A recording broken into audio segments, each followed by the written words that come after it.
Hello everyone, great to be here. My name is Eva, and with me are Ivo and Tallinas, my colleagues, and we're going to tell you a short story about Tallinn, about hide and seek. And just a short introduction as well. We're a team of architects and urban planners at the city of Tallinn, and we work across very different scales from macro to micro. And that's how we're going to take you through the slides today as well. And as urban designers and architects, we oftentimes think of cities as components and elements, and you probably recognize some of the unique components on this slide as well that is very specific to Riga and Tallinn and Helsinki and Paris and etc. So that's probably not the way how to define a city center. Then we decided to turn to a smarter friend of ours called ChatGPT and ask them to actually define us where the city center of Tallinn might be. And that really ended up or landed us pretty much in the middle of nowhere and hardly the sort of the epicenter of the city.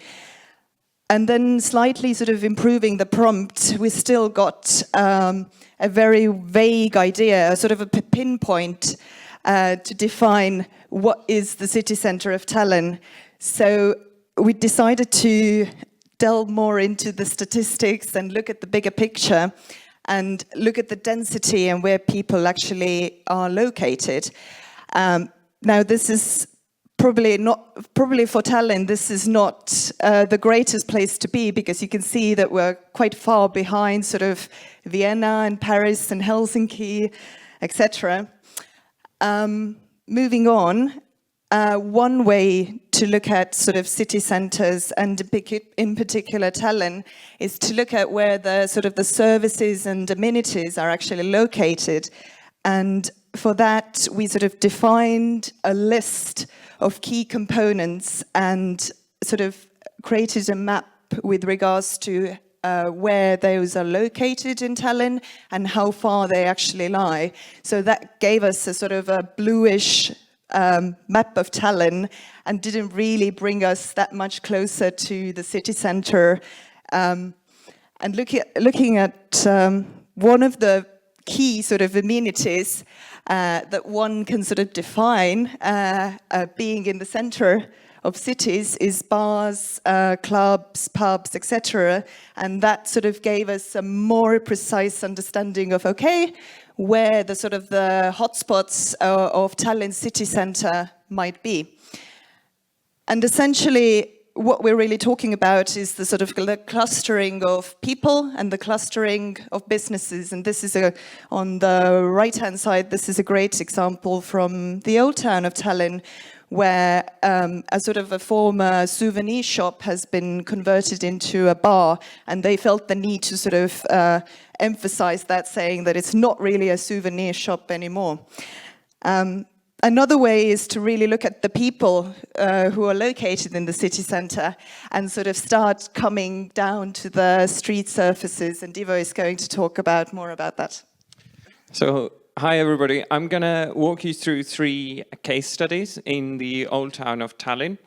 As you might know, old town of Tallinn, I think, has perhaps similar issues as in Riga. It's very touristic, locals are moving out. It's turning into a sort of a Disneyland-esque environment. And I have 3 case studies how to reinvigorate old town. So the first case study is if you have passionate people. This is an example of a bar that has no license, that was built by young architects in the old town who came into possession of one of the buildings, and it has turned into a hotspot for all different kinds of events. And it expands out to the street, closing the traffic, and giving reason for students, young people to go into Old Town. And it's totally from the bottom up. City has no involvement in that. The second case study that I'm going to show you is from last year. It's in the level of tactical urbanism. As some of you might know, projects in the city or municipal projects take years to come to fruition. Last year, Tallinn was the European Green Capital. So we had to quickly act and quickly bring change. So we built a temporary park in a central square of Old Town. The idea was to give a consumption-free space for people in Old Town.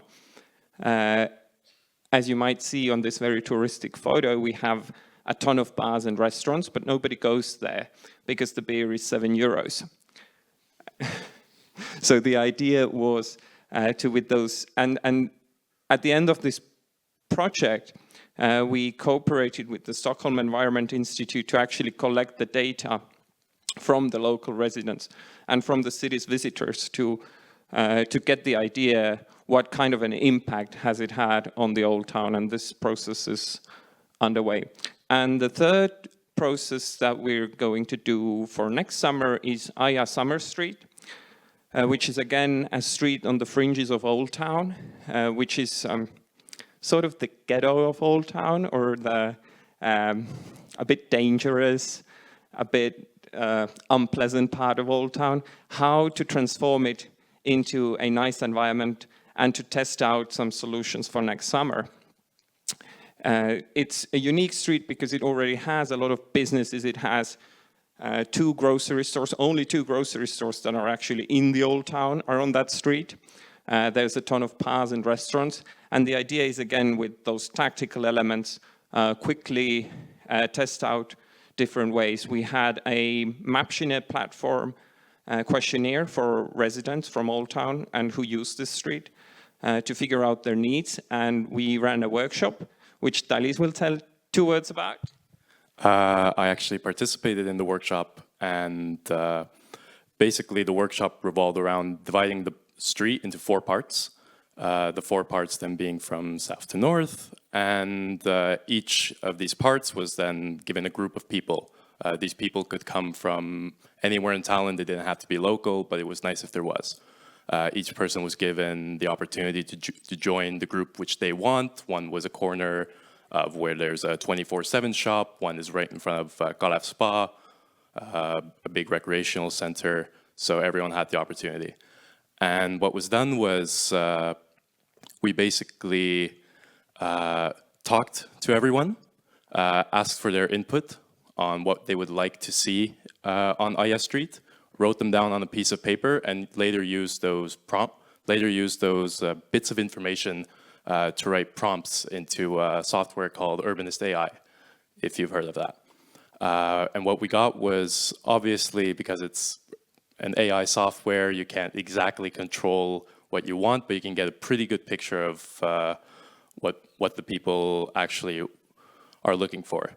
So one thing that was on basically every image that was generated was more green areas. What was also required was, it's a very narrow street for pedestrians. So a lot of space was given to pedestrians through these AI prompts.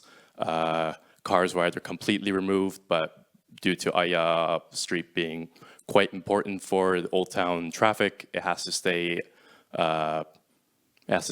available for cars. And yeah.